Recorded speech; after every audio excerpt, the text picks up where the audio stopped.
so I'm going to share my screen. So everyone, I suppose, thank you so much for coming to today's session. I know it's probably the end of your day. My name is Victoria McCormack, and I have the pleasure of being here with Luke today, representing Grow Remote. And just a bit about myself. So I've worked remotely for coming up to 12 years now. And I am a massive believer of networking. I truly am. I don't think I would actually be sitting in this seat talking to you all today if I did not network. And I say that because it was my volunteering, getting involved with Grow Remote, connecting with the community that actually allowed me to have this job that I'm actually in today. So I am literally a replication of what networking can truly do for your career. And if anyone has any questions for me about that, we do have an AMA link that you can post questions in. I'm based in Kinsale, and yeah, I have two dogs named Roscoe and Shadow, who I most dearly love. So that's a bit about me. Luke, do you want to kind of come on and tell us about you? Yeah, absolutely. Hello, everyone. My name is Luke. I am a founder and I guess recruiter, HR specialist with Careers with Luke. I've been working remotely for about 10 years or so. Spent about 8 of those years remotely with Shopify in a variety of different roles. Probably about 8 years recruiting for roles, remote roles across Europe, North America, Australia, New Zealand, and everywhere in between. So I'm super excited today. Like Victoria, I think I have seen the power of networking firsthand, both as a recruiter reaching out to candidates who need roles and kind of having those chats, but also as a business owner trying to, grow my business and hopefully continue to grow that business in the future. So I'm excited to be here, chat, share some tips and tricks, and hopefully everyone gets something from the session today. I also have a puppy, a new puppy, I should mention, 8 months old, Dalmatian called Gino. So I'm on the dog train too, Victoria. I love that. I feel like maybe if we could bribe people and say, look, if you stay till the whole end of the session, you never know, you might get a glimpse of the puppy. You never know, right? Amazing.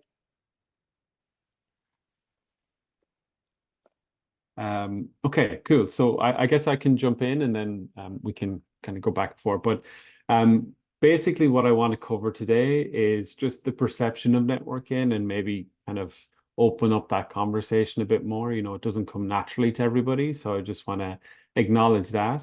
Dive into why it's so important when you're going through a job search as well.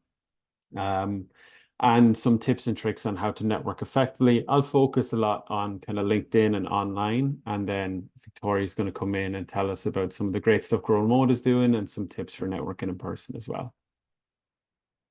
Yeah, and we also have a poll here that we might look at, which is, I'm just going to launch here. You should see it where it's like we're asking how you would rate your networking experience, just to get a gauge as we dive into these topics. Luke's got some really great content here, and we'd love to know kind of what your networking experience is.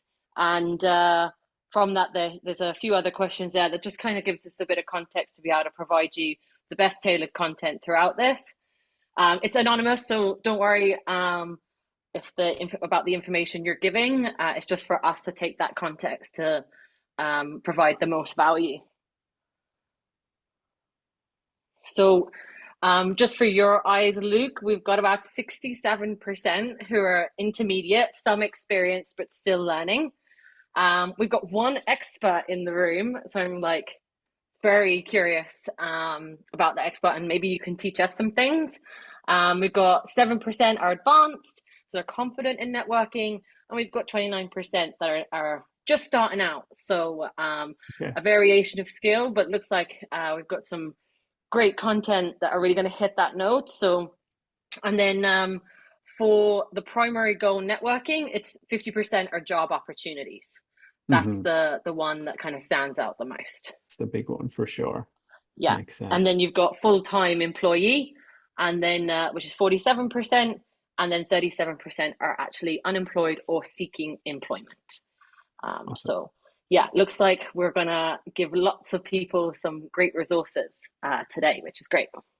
Fingers crossed. Yeah, I think networking is great whether you're searching actively right now or you're kind of looking to professional development and kind of personal development in a role that maybe you're happy with or you're kind of casually looking. So um there should be something for everyone, fingers crossed. Yeah, and everyone's made like the first step, right? Even just being here, being present Hmm. today. I think that if we get some time at the end, we are going to give some space for that networking. So you'll be able to take what you learned today from Luke and myself and try and put some of that into action, hopefully. So I'm going to end this poll and I'll provide it back to you there, Luke. Awesome. So I thought this was the best place to start. Obviously, we have a few seasoned networkers, so you've kind of gone through this point in your networking journey, but sometimes networking can be looked on pretty negatively.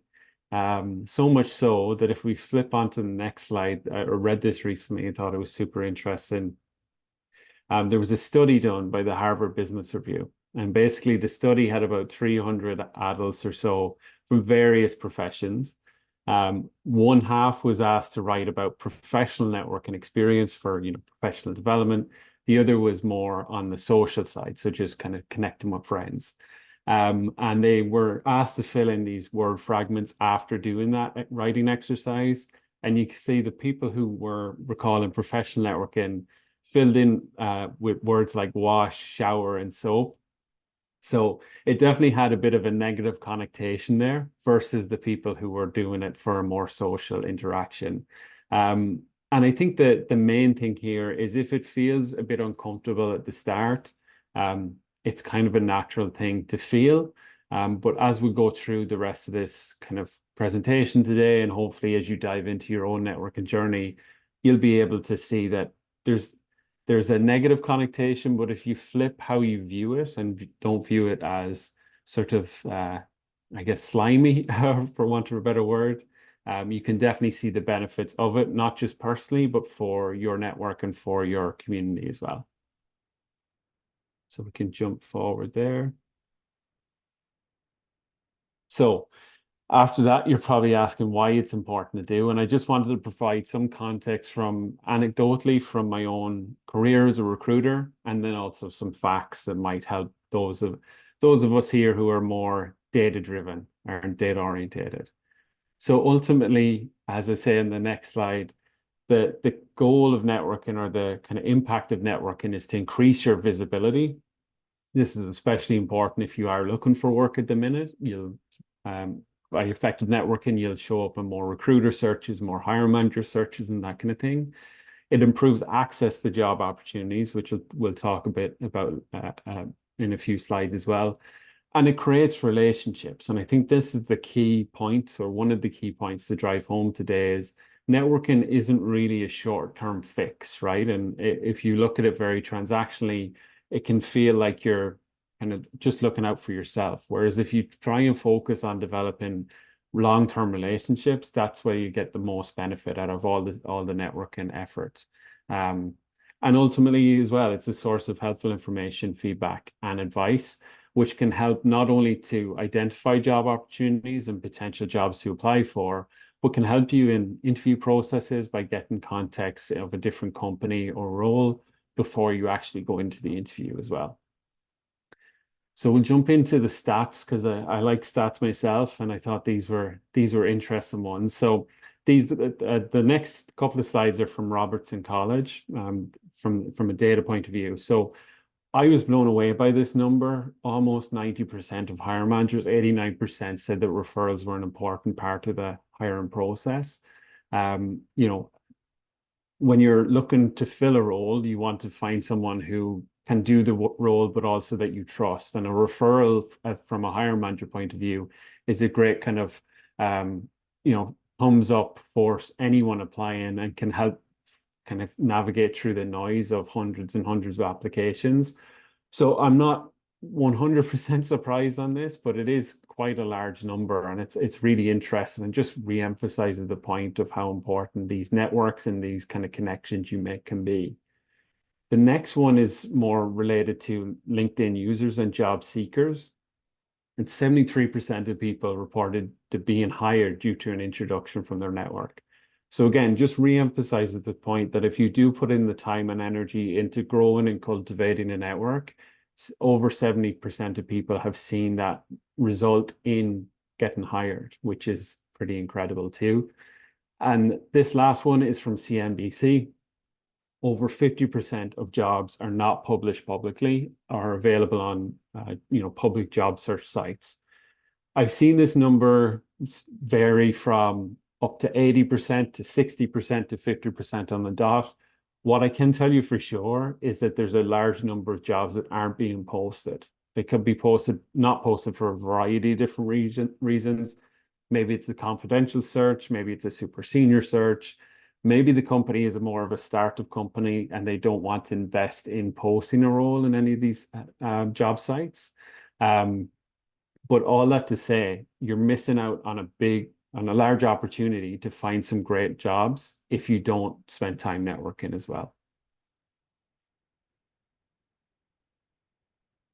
Awesome. So that's the why we should network, and kind of a bit about the kind of weird feeling at the start if you're new to networking and kind of a bit anxious about diving in. So how do we do it? How do we jump in and network effectively? So basically, I've tried to make this as kind of simple and straightforward as possible. And if you take nothing from this talk, or my part of the talk at least, take this slide away. The first point we've kind of touched on already, but it's the relationship mindset versus the transactional mindset.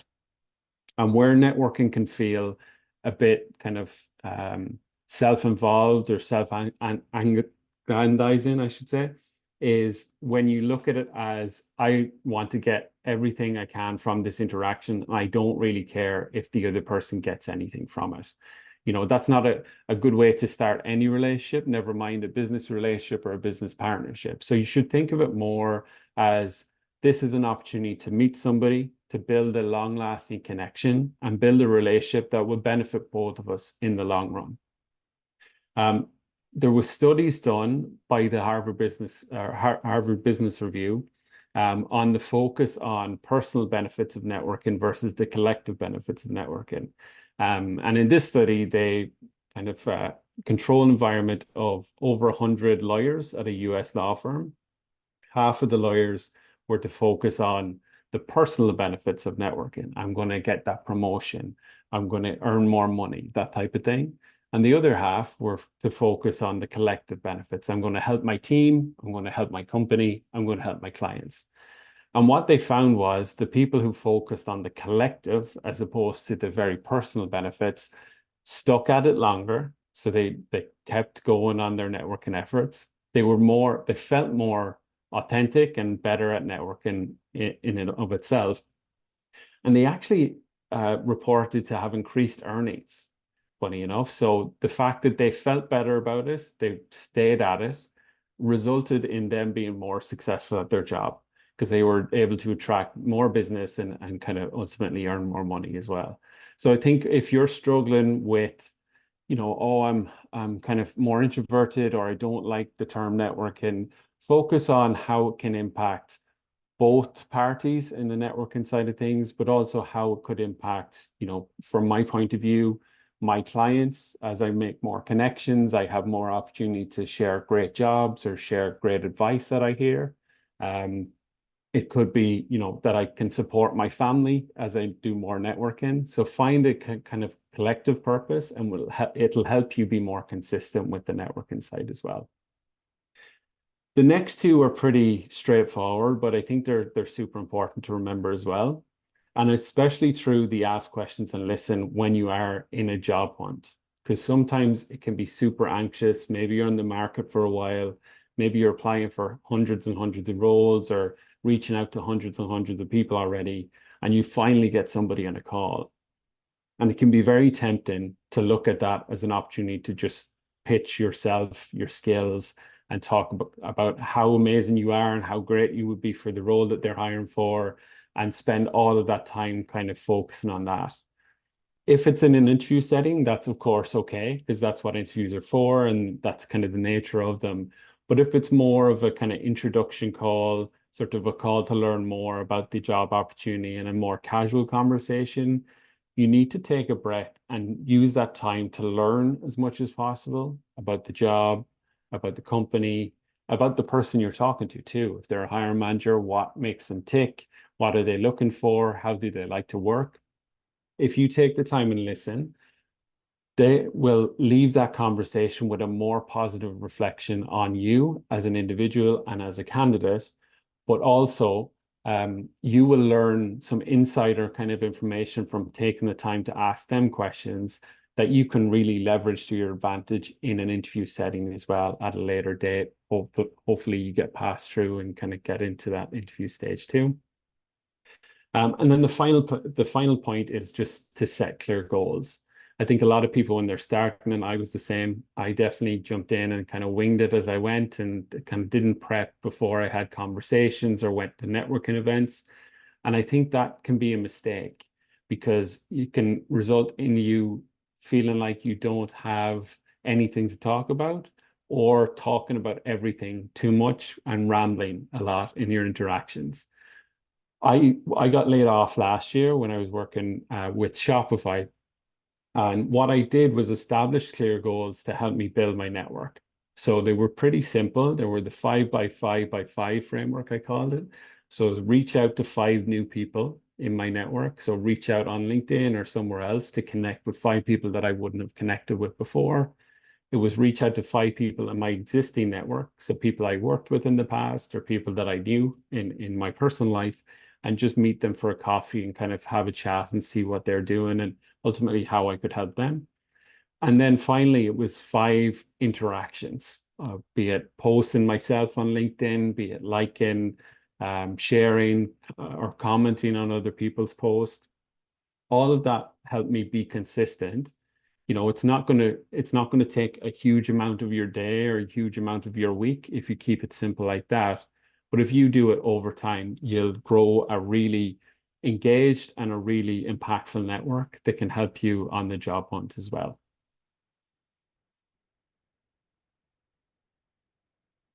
Okay, so I was kind of talking a bit about how networking online is important. Networking on LinkedIn is kind of the focal point of any online networking that happens to date. And the numbers on the next slide, just to reinforce that as well.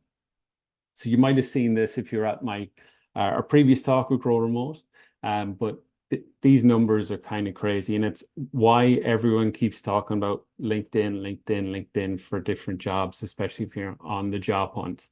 So 750 million users worldwide, 57 million companies, 15 million open job postings, and over 2 million groups. So you can see just from that, if you're not on LinkedIn, you're not being exposed to half of that as well. So we'll try and keep it simple for this presentation, and you can kind of add more personalized touch and you get better with networking as you go. But there's 7 key steps to network online that I found impactful and I think are important to kind of dive into. The first is defining your goal, right? So what are you trying to achieve with networking? We did the poll at the start, and you're maybe at different stages of the networking journey or at different stages, be it in job search or career. So you really want to figure out, okay, what's the purpose of the networking that I want to do this week, this month, this year?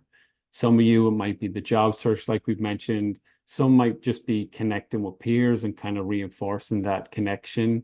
And then for others, it might be finding a mentor, finding someone that you can learn from and kind of ask questions to and just kind of interact with to help you grow professionally and personally as well. The next is to understand your current network. So everybody has a network. You have family, you have friends, you went to schools, you worked at different companies, and there are people that you know just by living your life that you will have as a network. So the first key step is understanding where you're currently at with that, and especially online, right? So you might have social media accounts, you may or may not have a LinkedIn account with that. It's about understanding where your connections are right now, how you can leverage those, and then how you can kind of grow your online presence. I would say to everybody, it's important to set up a LinkedIn because of the facts and the data that we mentioned on the previous slide, and start building that network. Some of you might already be active on LinkedIn, so you've already done this part. But if you're just starting out, start small.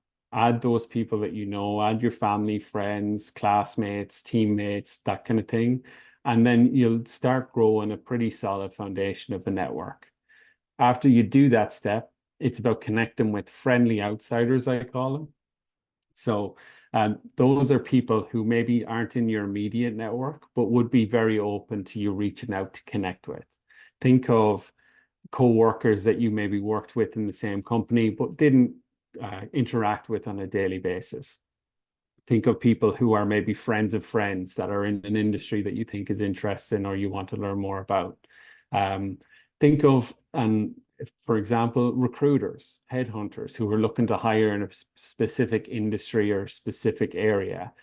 They're all types of people that you can add that will enhance your network, and that they'll be very open to connecting with you, especially when it comes to recruiters from a personal standpoint. I have roles, I work with companies, and I'm looking to fill them. So the more people that I can connect with is going to be beneficial to me, and hopefully the person who sends me a connection request as well. The fifth point there is to look for interest groups. And this is kind of a key area of LinkedIn that isn't really talked about as much as I think it should be. There are over 2 million groups on LinkedIn, like we mentioned before, and some of them have millions and millions of active users in those groups. The great thing about joining the LinkedIn group is you can message without having to pay an extra fee or an extra email account on LinkedIn, other members of that group. So it makes it very easy to network. It also makes it easy to find a starting point for a conversation, right? If me and Victoria are in a group, for example, and we both love dogs, it's very easy for me to reach out to Victoria and say, hey, I noticed that you have 2 dogs. I have a new puppy. I'd love to connect. It just makes that interaction and that first kind of step a bit easier. And it connects us on a human level as well, which is always a good thing when you're looking to grow your network. The sixth point is engaging with thought leaders. So LinkedIn is a social media platform. Ultimately, it's like any of the other social media platforms out there. There are influencers, there are accounts with lots of followers and who post on a very regular basis. The difference is on LinkedIn, usually it's more business or career oriented content. And hopefully there'll be some leaders or some people who post often that you will kind of enjoy their content, or you'll agree or disagree with their content. Engage with that. You'll see some posts have hundreds of likes, thousands of comments as well. So you kind of sharing your perspective on different topics will engage in a public forum different people who might not know you on a personal level, and you'll be able to build rapport with that. Maybe you have a discussion in the comments and you agree on a certain topic. It's very easy to shoot a connection request on LinkedIn over to that person and say, hey, really loved your perspective on that. Would love to connect here as well. And then the final point there is just to be active, right? It's important that you are engaging with the platform to a certain extent. I'm not saying you have to be on it 24/7, but when you're on there, make sure you're kind of engaging with posts. You're, like I said, being active in engaging your network as well. Maybe you're posting yourself, maybe you're commenting on others or sharing other people's posts. But that can all help you show up on recruiter searches, because not only will they be looking at potentially profiles on LinkedIn, but they can do search and pull up different posts or different topics that have been discussed, and you'll show up higher on search rankings there as well, which is a kind of a cool thing to be aware of. So that's kind of general networking advice, right? But I wanted to leave you before I hand over to the wonderful Victoria, who's manning the slides there, with some networking advice for a specific role, right? So a lot of you might be on the job hunt, as we mentioned already, find a role on LinkedIn and are interested in applying, but it has 200 applicants, it has 300 applicants, and it can be pretty intimidating. But these steps will help you increase your chances, not only to get a specific role, but to break into a specific industry or find a role at a specific company that you really are interested in. So the first thing to do, it's kind of the go-to advice on LinkedIn if you follow any sort of recruiter, career coach, or anything like that, is to just follow up, find the lead recruiter or hiring manager for the posting. Usually they're listed on the posting itself on LinkedIn, and send them a quick message, send them a message to say, hey, I saw this job posting, I applied, I would love to have the opportunity to speak with you. It can be something simple like that, but just to get you in front of them, to make sure that they're not just relying on seeing your resume in a list of 200 or 300 resumes, right? The next part is to connect with members of the team that you're applying for. So this is a part that people don't tend to look to or look to do, but it's so important, because you can start having these kind of exploratory calls if you connect with people who are in the role at the company you're applying for, and get a sense of what the role is like, get a sense of what their day-to-day is like, what they love about the role, what they don't like about the role. And usually people are very open and willing to help. It also creates, from a long-term benefit, the opportunity of those referrals that we talked about. So if you don't quite find success in your job search for this particular role at this stage, you have a connection. So if that role opens up again, they're more likely to refer you and bring you to the top of the applicant pool in the process. If it's a general company that you're interested in, connecting with people from that company who work at that company can be a great way to learn a bit more about the culture and what they're doing, stay up to date with news. So you can easily do that by searching the company and then going to the People's tab, and there'll be everyone who basically works at the company there who has a public LinkedIn profile. And then for similar roles, but in different companies, you can search role title plus the location, and it will bring up a lot of people who are in that particular role. And then similar companies as well. If it's not one particular company you're looking for, but a particular group of companies or industry, you can search for the various companies and then people and connect with those too. Another easy win is to follow the company page. It'll make sure that any updates or news will go directly to your news feed. And especially when they post new jobs, you'll be able to see that a bit easier. And then just engage in posts, whether it's from the company site or people doing the role or the hiring manager directly. Just engage, like, comment, and share, and all the other stuff we talked about. So that's pretty high level, but hopefully will give you a good kind of intro or a good understanding of how best to effectively network on LinkedIn. And I'll pass it over to Victoria, who's going to talk a bit more about in-person networking and some of the stuff Grow Remote has going on. Amazing. Thank you so much, Luke, for all your wisdom there and all your experience that you shared. It's extremely valuable. And even just thinking even about my own journey through LinkedIn, I know in our poll, we've got like 61% of people that are in like some form of employment.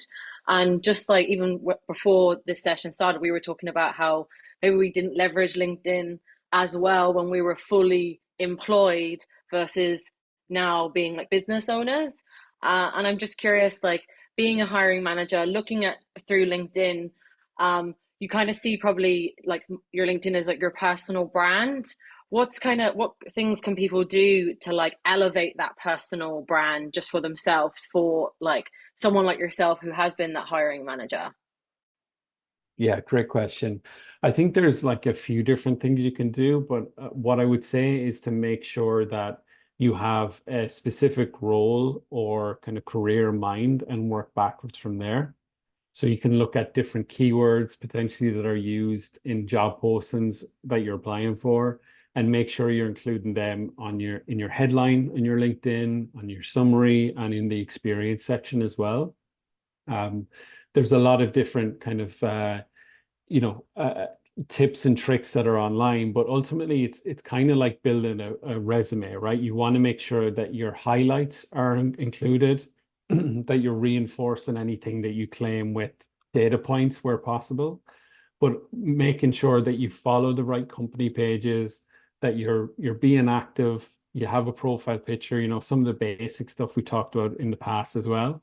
But I think it boils down to keywords and making sure that your job titles in particular are relevant for the role that you're applying for, because those things will have the biggest impact when a recruiter, for example, searches LinkedIn to find profiles who are customer success managers or have worked in the tech industry before, right? If you have those titles and those keywords in your profile, you're going to show up a bit more as well. Brilliant. Yeah, I almost see LinkedIn as like my shop window, and what I'm putting up in my shop window, like customer service, project management, that's kind of like my little things that they can buy. And For my sure. LinkedIn profile is to try and entice someone to come into the shop in a sense, right? I love that. Yeah. That's a great way to put it for sure. Brilliant. Well, thank you for that. I'm going to be talking to you all about kind of similar as Luke was saying about those not making it transactional and focusing on that connection piece to build relationships, but more so in that in-person element. I know this is tailored for like the remote and hybrid employees, this workshop. And with that, when you're working remotely or hybrid, obviously the opportunity to connect can be a little bit lower in some eyes, but there's different ways that you can maneuver that. And I'm going to explain that to you. So, firstly, I wanted to share like what the value of networking is when it comes to in-person events. So it provides you with the opportunity to build a really deep connection with those you have the opportunity to engage with, whoever you meet with, whether it's face-to-face engagement. You can kind of cultivate genuine relationships that are really built on trust and that mutual understanding, just like what Luke was saying there, that you do when you connect online, having those conversations, but in that moment, doing it in person, being curious, asking those questions. Now, these interactions will provide avenues for you to explore new career paths, collaborations, it could be projects. And someone once said to me recently, often leads to serendipitous encounters and unforeseen opportunities, even if it feels really, really scary at the time. And what I mean by this is that these moments may involve, meeting someone unexpectedly when you go to that event and you don't know anyone, but you're standing at the free coffee and tea and you just get chatting to someone who unexpectedly offers, valuable insights. Even, oh, I don't do this, but Barry down there actually has this, and connects you then with Barry. Everyone usually is there to network. You're there with the same purpose. So even though it feels scary and it might feel like you're stepping outside your comfort zone, most people are there to do the exact same thing. And you never know what the opportunities might occur that you weren't initially seeking, in a sense. So an example of that, for me anyway, is I did the networking online, as Luke said, being an ambassador with Shopify for Grow Remote, building that relationship, offering my time, giving knowledge to each other. And then there were events that were around, and I went to those events and built my brand there, connecting with people. And then out of nowhere, there was an opportunity for a community facilitator role. And I think that relationships that I built there, even though I didn't know that this role existed, and was something that I was even looking for, but turns out it's like my dream job. And I was able to get that through networking, showing up, seeking mentorship, and serendipitous encounters, unforeseen opportunities. Definitely lived it myself. So I encourage you all to step outside the comfort zone, strike up a conversation with a stranger at an event. It could lead to a job opening, a collaboration opportunity, mentorship relationship that you may have not anticipated beforehand. So embrace serendipity in networking. Involves remaining open-minded, receptive, proactive in seizing unexpected opportunities that might arise during interactions with others. So I encourage you all, hopefully after this, you're going to be like, do you know what? I'm going to reach out to that person. I'm going to go to that event. I'm going to look on Eventbrite, and who knows what might happen. It also allows you to authentically showcase your personality. Sometimes, someone could be reading your message, and they're not having a good day, or maybe they're not having a good time, and don't read it in the energy that you're presenting. Whereas when you're connecting with that person face to face, you can read those social cues a little bit better. Unlike maybe this environment where you can read social cues on camera when people have their cameras on, you can kind of read the room, or maybe it's a message, an exclamation mark, and an emoji. It's just different environments. You have to adapt to them. The direct engagement, though, also facilitates like immediate feedback. You get skill enhancement. I remember going to a networking event and trying to explain my business, and they were like, I don't know what your business does. And I was like, I need to go back to the drawing board and figure out what my business does. So I learned that, in the awkward, hard way. But at the same time, I got comfortable in asking others, because I was just fresh out the full-time employment pond into the self-employed pond. So I was speaking to people that knew it a lot better than me. It also serves as like that cornerstone in building the robust and dynamic professional network that Luke was talking about. So when you are engaging with people in person, you should be following up to engage with them online, maintaining that relationship, building that network, enriching your professional journey, and ideally opening doors to new possibilities. That's kind of the beauty of networking, and is something that LinkedIn has really made it extra easy for us to do. But still, in those in-person moments, the human connection, the exploration, the personal branding, skill enhancement, these are all reasons why to step outside that comfort zone and go to that event, even if it's just for 20 minutes. So the next thing is like how to, the big scary thing of like leaving your front door, putting your key into the ignition, and driving to that event or getting that bus. So to effectively network in person, it's really essential to kind of engage with others, try and like show up with the brand that you want to show up. How do you want to demonstrate as yourself? Start by just attending industry events, conferences, meetups, even being here today, as I said, where you can meet like-minded professionals. It could be scanning on Eventbrite and seeing what's out there. You'd be surprised, there's quite a lot. It could be joining your local hub and doing a co-working day there for the day, and just chatting to people by the water cooler. It comes in all different shapes and sizes, and who knows, it could be in a coffee shop. You overhear someone talking, you're on your laptop, they're on their laptop. Oh, hey, I heard you talking about this. Just finding those commonalities is a great way to start to build that foundation. Now, it is crucial to select the right events at the same time if you're really looking for something specific, a specific community. And one thing that I've learned being part of the Grow Remote community is there is so many initiatives out there that people can get involved in, even volunteering to expand their network. And it really just has to kind of align what you're trying to achieve. Like the Grow Remote side, with my experiences, I like to connect with people socially. I'd worked remotely for 10 years at the time, and I wanted to get out there and start meeting people. I'm not Irish, if you haven't guessed from my accent, but I have lived in Ireland since 2007. But at the same time, I wanted to meet people that had worked remotely, had a professional background, was in the consultancy industry, all different variations, really. Now, as I said, you've already taken the first step today, and it's all just having that courage to move forward. And I would say, even though it might feel daunting at the time, when you have that experience and you connect with someone, and then you come out of it and have that enriching relationship, you really feel like, in a sense, you kind of made a friend there that you can connect with, even lean on or follow up with. So approach it with openness and curiosity, and initiate discussions. And it could be very simple as, are you going to sit there? Or, good morning, the weather's great today. Like normal stuff that you might start with as you're walking down the street, walking your dog, just to get you feeling a little bit more comfortable.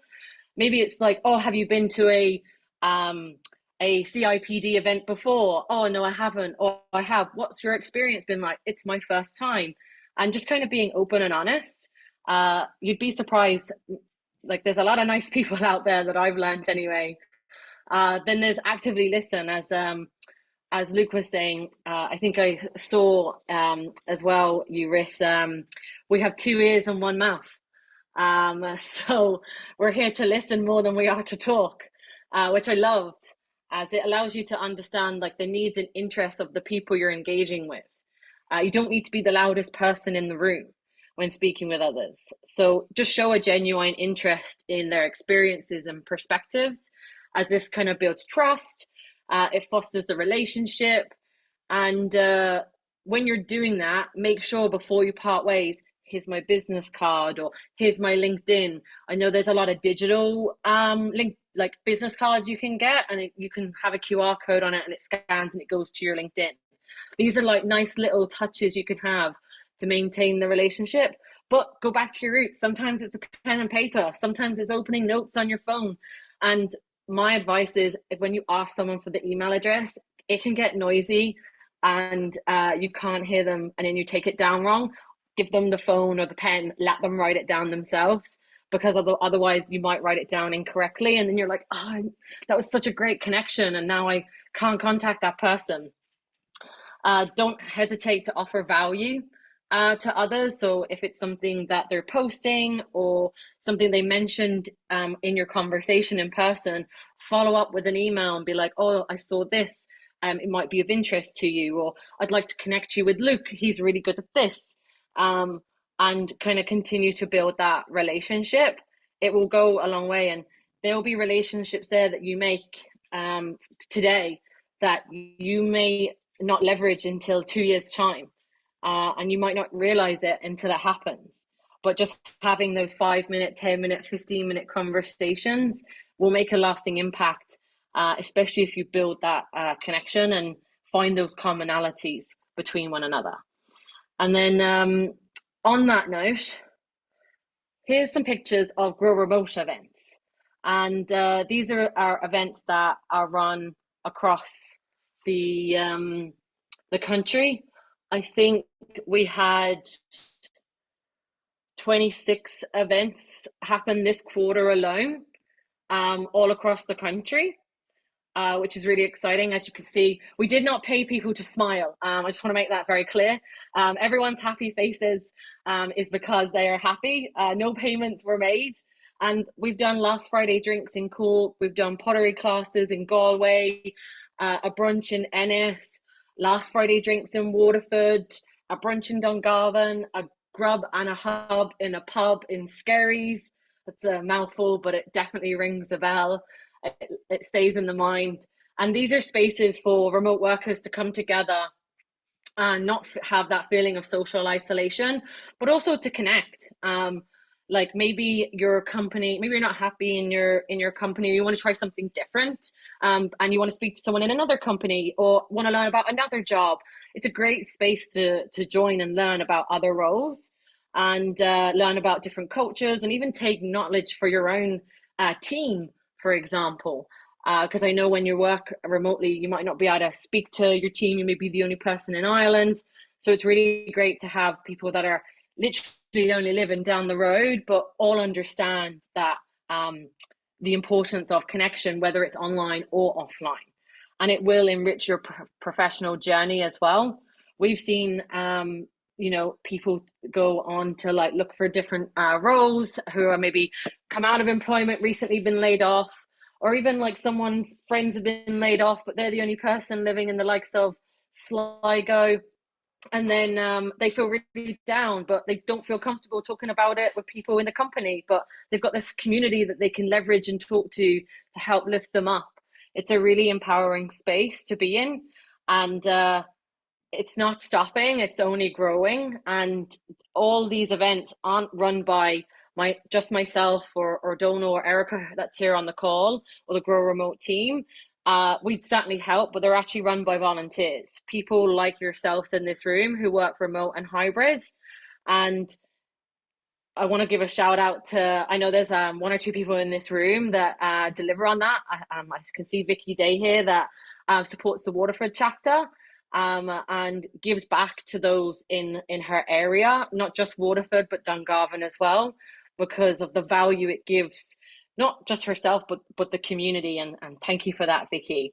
But I do want to say that if anyone was interested in joining a community or even setting up their own, because we're here to help you do that. We have a onboarding form that will be posted in the chat for anyone that wants to sign up as a local leader. It's 1 hour onboarding, and then you get a whole access to local leaders that all are running events throughout the year, all within their lifestyle. It's not about reinventing the wheel. It's more about fitting what works for you. So if you go walking every Monday morning, why not be joined by 3, 4, 5, 6 other people in your area? I do sea swimming, and I've been struggling because my main friends moved to Australia, and I no longer have a sea swimming buddy. And now I'm doing it with 3 remote workers in Kinsale, and that one of them is doing a role that's going to help my role, and we're going to be able to work with one another. That's networking, but at the community level, right? So it's like I'm doing my passion, but I'm also meeting people that help my career. Um, it's a win-win in my eyes. So if you work remotely or hybrid and would like to set up your own community, feel free to reach out to myself, Donal, Erica, or fill in the local leader onboarding form. We definitely would love to help that grow across Ireland. And I too like numbers, Luke, because I have some stats as well. And that is 82% of HR executives are more likely to choose a candidate with volunteering experience. 85% of HR executives are willing to overlook other CV flaws when a candidate includes volunteer work on a CV. And 92% of HR executives believe that volunteering improves employees' professional skill set. So there are just some numbers there to allow you to know that it's not just all like kind of a transactional relationship. You'll get value as well and a lot of support from us, but also it elevates your profile and your career. And a spoiler alert, we are taking local leaders on a retreat in May to a castle on Grow Remote. So just know that we like to give back to those that are supporting networking in their community. So that's me. That's a lot of information from me. We do have an Ask Me Anything for both Luke and I regarding the questions that have been asked in our AMA, and I see we have a few here. So we're going to go through these questions. We won't have time for the breakout sessions. We've given a lot of information, but at the same time, like feel free to post your LinkedIn in the chat. Reach out to someone in DM. Post what role that you're in.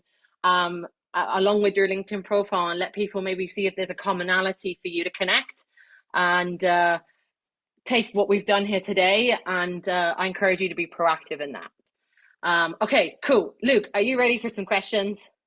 Let's do it. So I suppose the first one, I've already kind of shared my win with getting the Grow Remote role. So maybe if you want to share, maybe what's been your biggest win due to networking in a professional sense? Yeah, well, I guess my most recent one was when I first started my business, my recruitment agency, and I reached out to somebody I used to work with just for a chat, kind of to see how he was getting on and sort of see what he was up to. And it ended up that he needed to hire somebody. So it ended up like from this just chance kind of reach out on my part that I was anxious to send initially because we hadn't talked in a couple of months. I was able to send the request and we hopped on a call and suddenly it resulted in, a new business for myself. So that's kind of the most recent one. But, there's so many examples of roles I'm hiring for that have been filled through referrals of people they met at different events, like you mentioned, Victoria, or some, they may have worked with them in the past and they reconnected and think they'd be great for the role. So that's my personal one, but I've seen it so often in the recruitment world. Amazing. Yeah, there's definitely good odds with networking, for For sure. sure. I've got a job, you got a job, so the odds are stacked in everyone's favor. Yeah. Um, okay, so we have one here that says, are there many remote compliance manager roles in financial services available in Ireland? I'm struggling to find one. So do you want to add on that? I mean, I can add some points as well. Yeah, I guess I can speak to it kind of more generally. I wouldn't know off the top of my head in terms of how many roles are there, but You can do a quick search on LinkedIn and look at their jobs board to see how many open roles there are for that particular job title. Um, it could be the case that they're called something else in various companies too. So just be aware of that. Maybe it's a compliance officer, compliance manager type thing. And then check kind of jobs boards just with a Google search. Um, it's always an option though, if you see a role that's posted, just reach out to the hiring manager, kind of connect with them, learn more information. And even if it's like a hybrid role, potentially there could be opportunity for it to be remote, right? Like you never know, but having that conversation with somebody in the company or with the hiring manager, you might be able to ask them. And if they really like you, maybe they'll make an exception if it is in a remote role to kind of pivot it to a remote one as well. But I'd have a search on LinkedIn for open roles and kind of do a quick Google search.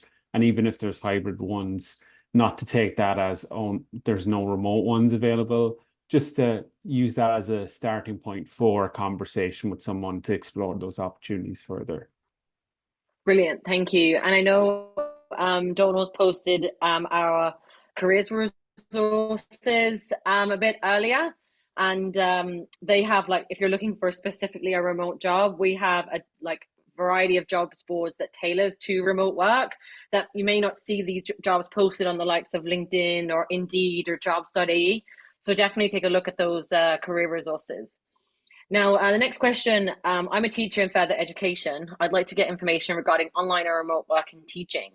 Now, I've actually done this, but more so in teaching English as a foreign language. Um, so I did like the TOEFL course and then found a company that allows me to teach English online to actually kids in Beijing and Taiwan. Um, and it was a really great experience. Difficulty with the time difference for sure. I was working through the night, but there are definitely jobs out there that would allow you to teach online. It's really depending on like the subject that you're looking to teach. And I think it just goes back to the same answer you shared for the previous question, Luke, about tailoring your search, leveraging the likes of LinkedIn, the career resources, and even just playing around with that wording when applying for when looking for a role in regards to further education. And I know even a couple of people that have also gone like freelance with it to teach English online. It really just kind of depends on the subject that you're looking for and the capacity of the learners as well. For sure. I think just to add one point to that is, you probably have a network of teachers as well you can connect with and kind of ask them, and they might know somebody who has done that remotely or something like that, right? So that's just, again, something to keep in mind when you're networking. It's not always about a direct link to a job. It could be just more information and more understanding of how you would go about that search or maybe what options are there as well. Brilliant, thank you. So the next one is I'm nervous about meeting new people. Does this make me less employable? So I can start, and I would say, obviously, it's dependent on the role. If your job was to meet new people, it might just be a role that isn't suited to your skill set. But that doesn't mean that you have many other skills that you have that are your strengths, and this is just something that you're able to work towards and develop into a strength. I wouldn't say that it makes you less employable. It's really dependent on what the needs are for the job description and how you can showcase your talents for that. Um, and then if it's a case about when you're meeting new people, it may be better to maybe start online first to build that skill and reach out and start with those, like Luke was saying, ex-colleagues or friends, reconnect with old friends as a good avenue to start to help you build that experience. But once again, it's more so on like what the person is hiring for will make you more employable based on your qualifications and your skill set. Anything to add there, Luke? I think that was a perfect answer. Like, I think the only thing to mention is I feel like everybody's a bit nervous when they try something new or kind of, are in that space where they have to meet new people as well. So don't let that deter you. Take those small steps at the start, like you said, It definitely doesn't make you less employable. If your qualifications are strong, you're kind of done all the things, and you can interview well, I guess, is the other knock-on impact of working on that kind of nervousness and being able to talk to people as well. So um, I think you covered most of it. I probably just complicated it with my piece there. No, not at all. And look, we know it's due to finish at 6. For the recording sake, we are going to complete all the questions. So if you do need to jump off, this will be in the recording just for everyone. So the next question we have is rambling is a real fear. How do you know when you're rambling? Do you want to go first for that one, Luke? Yeah, I think rambling, it's so true when you're nervous, right? It's so easy to kind of spiral and like feel like you have to fill all the space with words sometimes. And then you end up, oh, I'm talking for 15 minutes here straight and no one else is at a chance. I think that's where, focusing on asking questions and getting people engaged in the conversation from that point of view can be super helpful. Making sure that you're opening up the conversation where possible. I would be a very introverted person by nature, so I don't have this problem necessarily, but I've always thought that if you are worried about that, just be aware of it and then kind of have some go-to questions or make sure you're pulling in different people into conversations, especially in person events. That's super easy to do as well if there's lots of people around too. But that would be where my head goes to first. Yeah, I'd almost say that sometimes I've said sorry, I'm rambling, and the person's like, "No, you're not," and I'm like, "That person Yeah. doesn't know me and doesn't know me when I'm rambling," so then they might think it's just normal. So it's just more a case of, and don't be afraid to say that either. Like if you feel like you're rambling and you're a little bit lost in your words, go, "Sorry, I feel like I've lost my point here. Let's just backtrack. Can you repeat your question again?" Or just to go back, I think that shows self-awareness. I think that shows courage, and it just demonstrates to the person that you're like, willing to change and pivot. So if anything, I think it just shows a strength if you're aware of it at the time. But usually 9 times out of 10, even though you feel you are, the other person doesn't recognize it. Mhm. Okay, so we've got any recommendations for how to follow up online with people you meet at in-person networking events? I find it awkward to ask people for their contact details. So I suppose for me on this one, I would say at least get a name, a full name, so that you can connect with them on LinkedIn. And when clicking that connect, write a personal message and be like, "Hey, Luke, I had the pleasure of meeting with you at the Power of Networking event. And I really liked your story on how you found a job through a referral. I'd love to connect with you."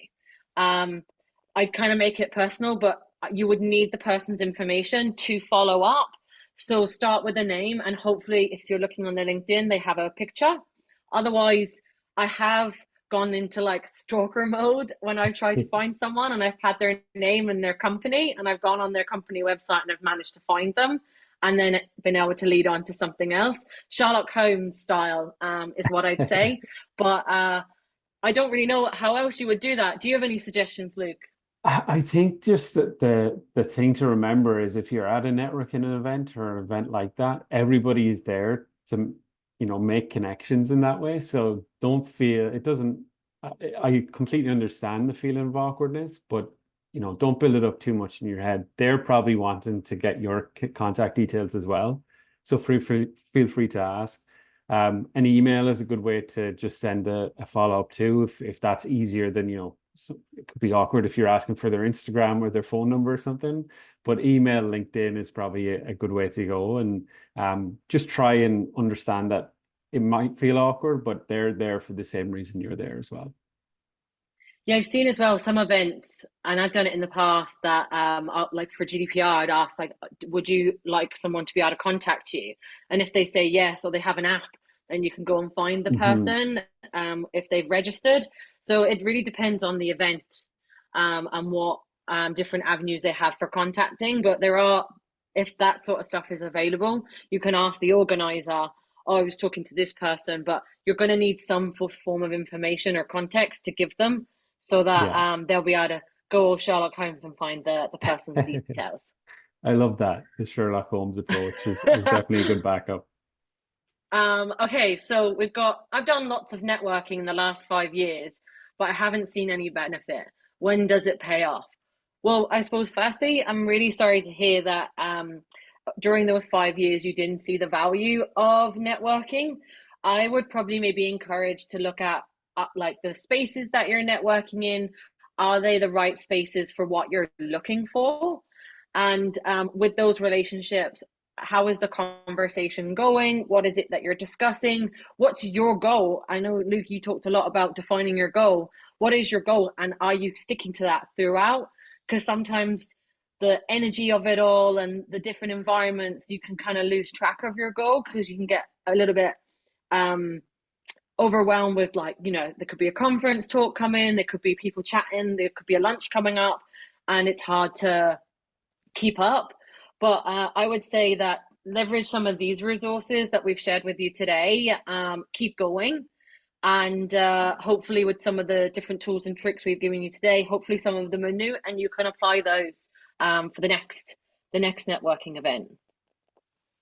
Yeah, I think you kind of covered everything. It's hard to really answer if we do because we don't know what the goal is, right? Like, is the goal a new job? Is it to find a mentor? Is it anything like that? So, I would just have a look at maybe how you're approaching people potentially.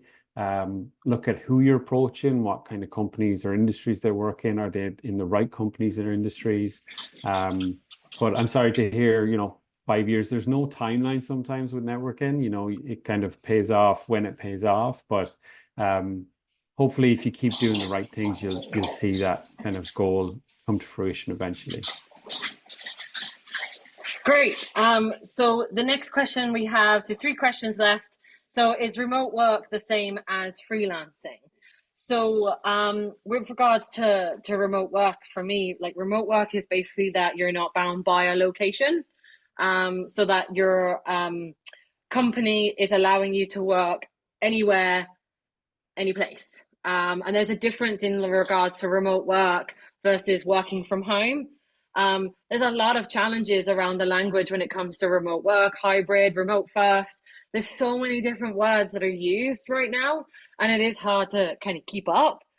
But I would say that freelancing is more a case that, like, you're working for yourself. And whereas remote work, I would see it more so that you're working for an employer because they would have a central location of an office. Whereas freelance, you're usually just kind of moving depending on where the work takes you. But unless you disagree, Luke, or No, I think that's perfect. Yeah, I think remote work is more focused on the location, being remote work, not having to work from an office, generally for an employer, and freelancing or being self-employed is slightly different, but you can work remotely while working freelance or while working as a self-employed person too. yeah. Okay, so two questions to go. What is your experience with LinkedIn recommendations?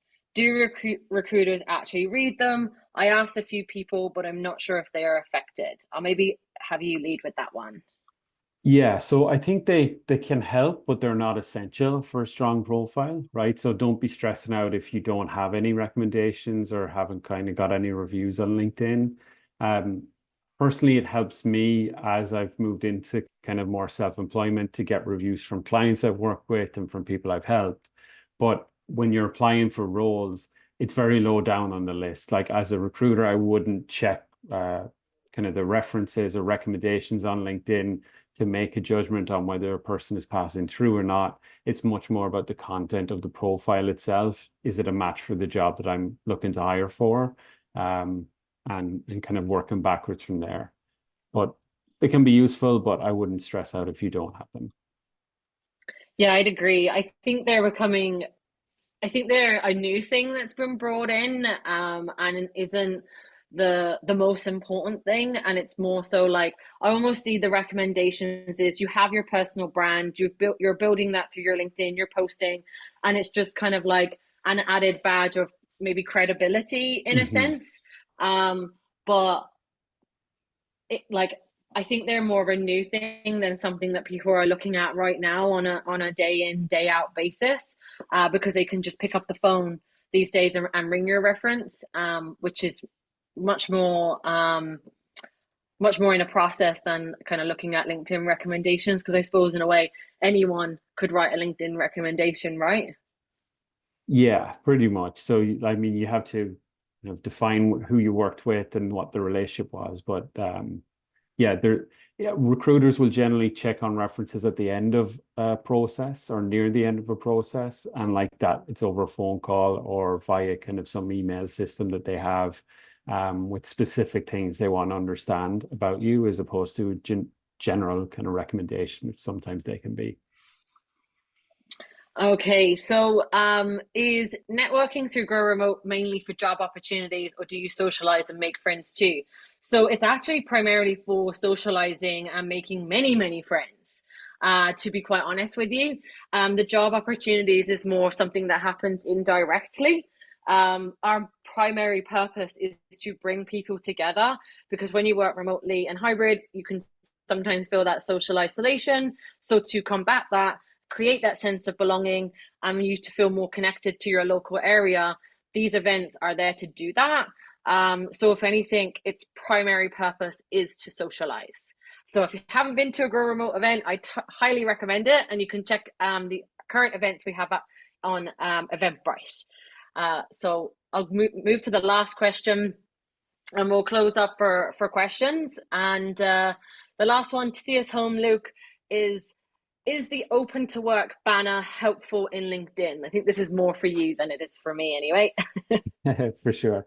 I will say simply yes, it definitely is. As a recruiter and talking to many recruiters, when they're looking to source for a role and kind of going into LinkedIn to source profiles, they'll prioritize people who have that open to work banner.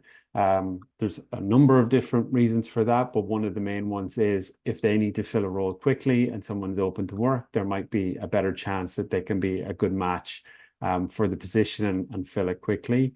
But I think there's a lot of talk about it, potentially being negative or any of that. Absolutely not. I would see it as a positive, and I would see it as being very helpful, especially if you're open to work. Amazing. Well, thank you everyone so much for being with us today and staying that little bit longer. I know we have a survey for feedback, and we really, really, really, really, really would like you to fill it in. So feel free to take a few minutes to give us that feedback either today, tomorrow, or in a few days' time, because it allows us to create more events like this that can help you in whether it's socializing, networking, CVs, job search, whatever the community really needs. And we are community led here at Grow Remote. And massive thank you for your time and energy, Luke, and for your wisdom for this community. We're very, very grateful, and it's absolutely phenomenal what you have to share with us every single time. Thanks, folks. It's always a pleasure to be here, and thanks so much for having me. Always. Well, great to meet everyone. Enjoy your Wednesday evening. Looks like we've got some bit of blue skies here in Kinsale, so hope you have the same. And take care, and feel free to connect with Luke and I on LinkedIn. Thank you very much. Thanks, folks. Thanks, everyone. bye. Take care. Bye-bye. Thank you. Bye. Bye-bye. Bye.